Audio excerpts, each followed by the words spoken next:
I moved to Paris from Africa to work with another agency, and I had a very successful couple of years with this other agency, running around the world doing riots, revolutions, that sort of thing.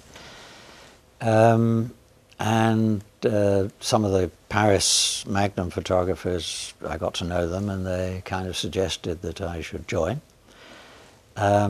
But in those days, before becoming a member, you had to have the okay of Henri Cartier-Bresson. And so they arranged for me to meet him in the we had an office above the bistro in those days. And I kind of was a young guy, very much in awe of Henri, but I kind of thought I better be a little bit French. And so I brought my photographs, and we were in the bistro, and I ordered a coffee. Henri ordered tea, and at that time no Frenchman drank tea, you know. I mean, I as a Brit would, but I had to drink coffee.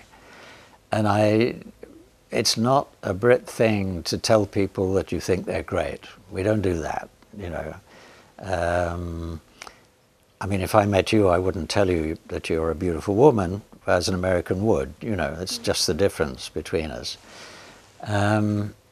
Anyway, we sat politely for 10 minutes and he went.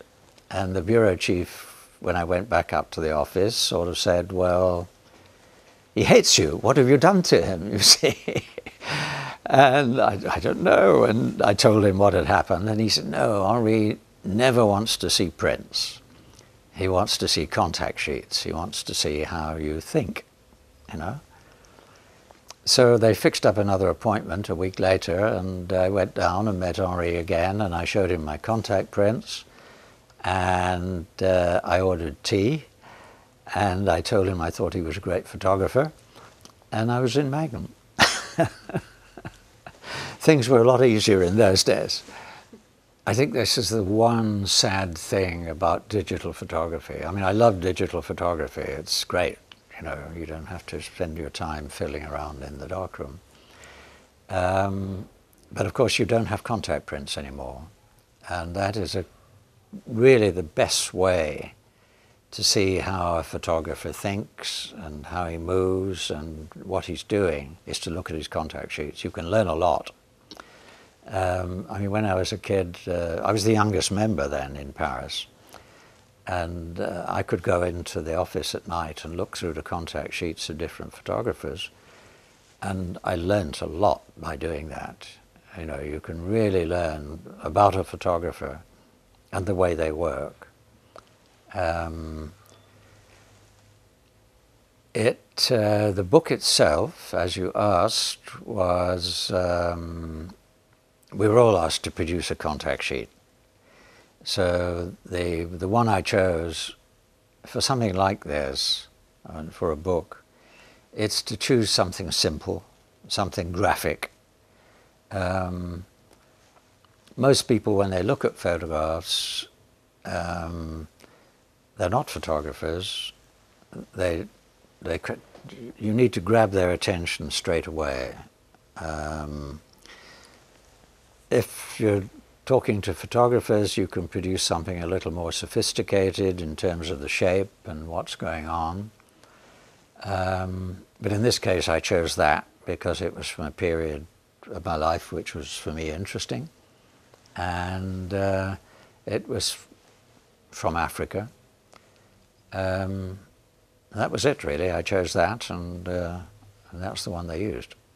My feelings about workshops are that they can be a great way for a young photographer to pick up some practical, useful information if they want to. It depends on what they're interested in. And I always start out by trying to find out, you know, what they want to do. And they're not always young, by the way. I did one with Marine beginning of the year, I guess, or the end of last year, I can't remember, in Australia. And it was just a total mix of people.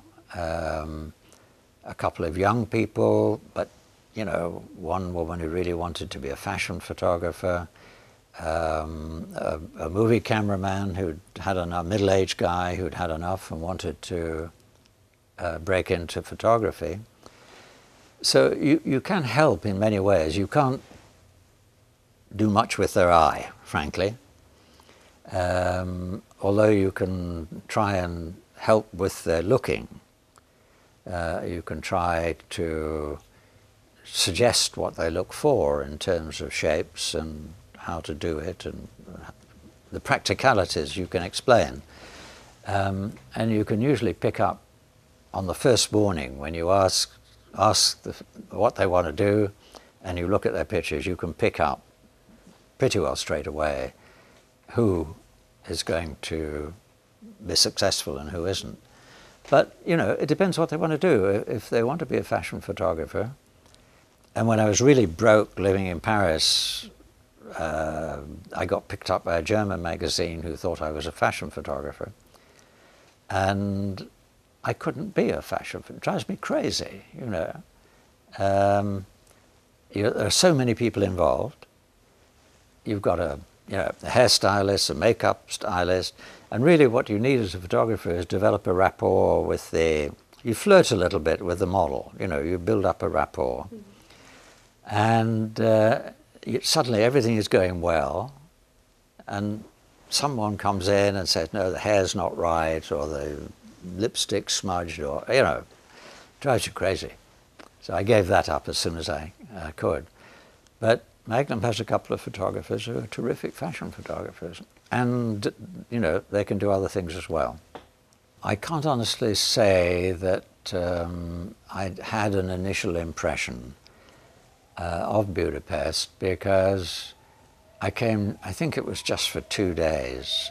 I came for a magazine at a time when you were getting a lot of refugees coming in, and with nowhere to stay, they were sleeping in the railway station. And the magazine wanted me to photograph that. So I came in one morning, I think, if I remember, and I shot on the railway station, and I left the next day with the pictures for the magazine. I mean, sometimes in those days it was a bit like that. So really, I'm enjoying being in Budapest for the first time in reality.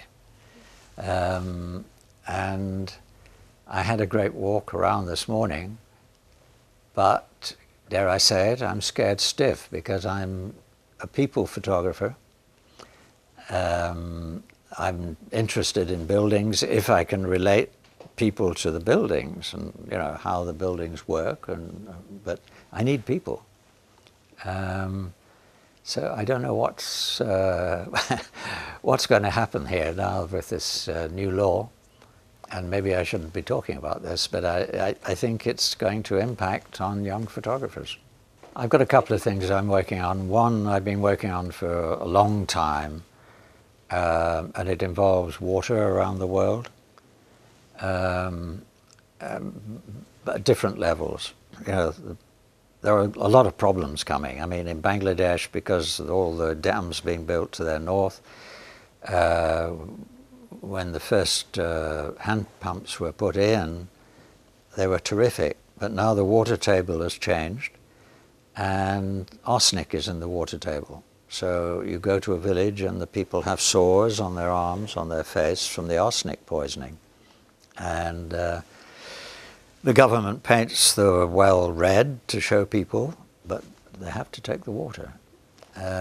I don't know. I mean, you know, Mexico City, which is one of the biggest cities in the world, the water table is going to disappear within the next couple of decades. You know, they're not going to have running water. They're going to have to import water. You know, and I've done a lot of things that I've enjoyed. I mean, I sailed down the Yangtze, the Mekong, the Mississippi, the Nile, the Murray in Australia, the Thames even in England. But that's not the basic part of it. However, a more recent thing is that I'm shooting a lot in China. I love working in China. People are great.